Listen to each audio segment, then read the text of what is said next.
Charlie woke up like a startled cat, realizing the crew had vanished.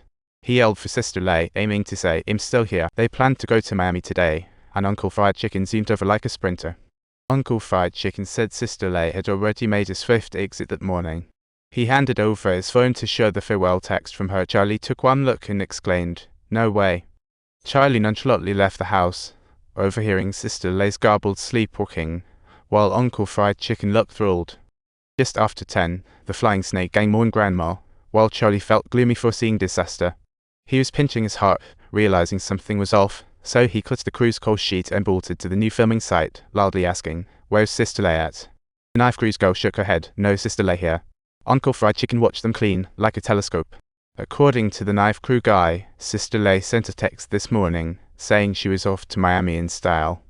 The two found it odd as they returned to the mansion, and when Uncle Fried Chicken heard the door creak, he panicked and stuffed Lay's phone into a drawer like a kid caught sneaking candy. The moment Uncle Fried Chicken flicked on the light, Charlie spotted blood on the bulb and gasped, jumping to unscrew it, trying to play hero. Uncle Fried Chicken bellowed, "Why are you trespassing?" Charlie shot back, "But didn't he say Sister Lay left bright and early? What condition was she in when she left? A dazed state, perhaps?" Uncle Fried Chicken fell silent as Charlie kept on digging. Charlie gazed at Lay's phone stuffed in the drawer, his suspicions spiking. Was she really being held captive by her own device? Sister Lay was stuck in text prison while Charlie's feelings were a roller coaster. He pressed on with his theories.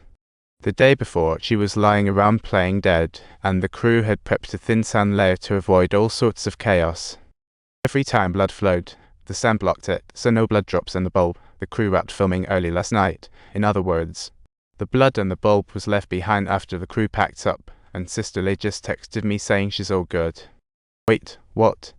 She was supposed to be asleep in the green room, but somehow she did a full-on daydream.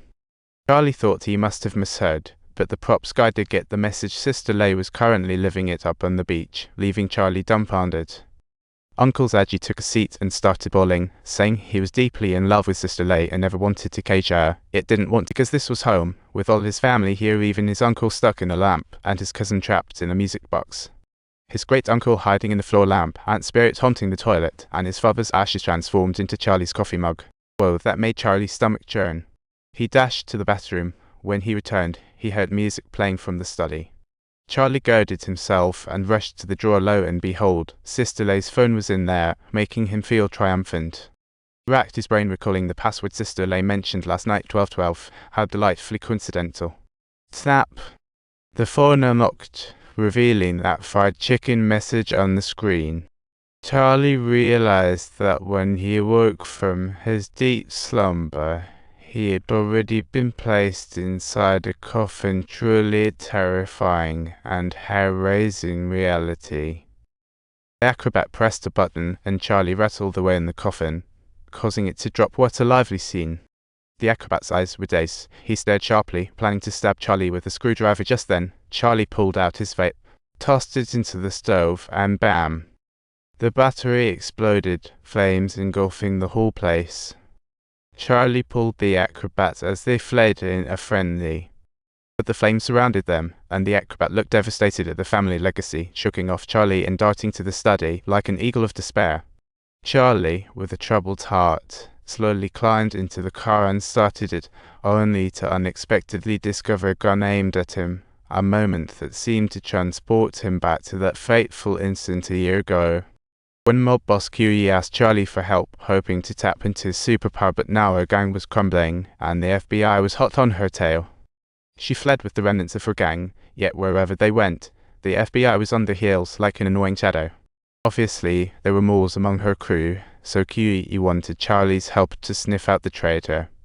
A few hours later, the car pulled into a gas station. Charlie was hogtied at the wheel and spotted QE talking to a guy way off. Just before the old lady arrived, Charlie slyly stuffed a handkerchief into his boot, like a secret agent on a mission.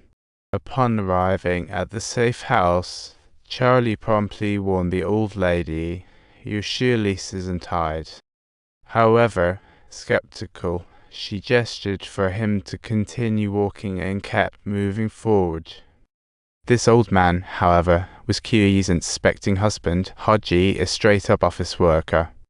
After 10 years of marriage, he'd just learned his wife was a crime boss, but their love was still as strong as ever. Huey walked over to the door, gesturing for Charlie to demonstrate his superpowers and assist in uncovering the hidden mole. Reluctantly, Charlie stepped into the room, his gaze shifting between the three men. One of them waved his hand, and Charlie sat down, asking, "Once I finish this, can I bounce?" The three guys in the room jumped up excitedly, demanding to know what the boss was thinking. Why did she suspect them? Huey explained that they had been on the run and in a very difficult situation all this time. Were always tracked by the cops. Traitors would be caught upon landing. But now, no traitor detected. They would leave in 10 minutes. "Charlie, you're coming too." They might be friends curious about what Charlie's superpower. The answer? He can detect any lie, regardless of the fib. It's incredibly simple. His power was the shining beacon of detectives everywhere. In a blink, they arrived at the airport. Charlie glanced around discreetly and thought, FBI. Huey's brain was too jumpy. He yelled for everyone to go, but Haji dragged his suitcase and bolted, a cop jumping out, pointing at Haji and yelling, "Don't move."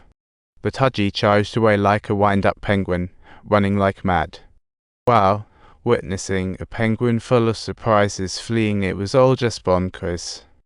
If you enjoyed our humorous version, don't forget to subscribe, so you won't miss out on more funny stories.